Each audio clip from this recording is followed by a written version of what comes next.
وطبعا في مشاكل لازم تواجهنا.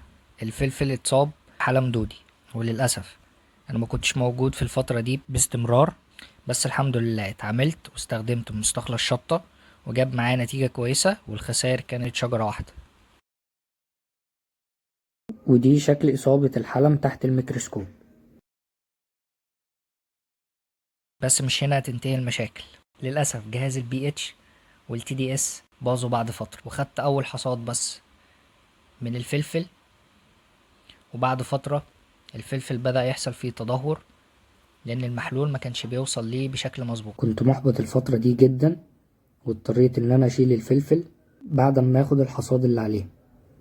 هي كانت فترة صعبة، بس الرحلة مش هتنتهي لحد هنا. لو حابب تعرف ايه اللي حصل بعد كده، ما تنساش تشترك في القناة وتعمل لي لايك وشير وتتمنى لي من قلبك الخير. كان معاكم محمد رمضان، سلام.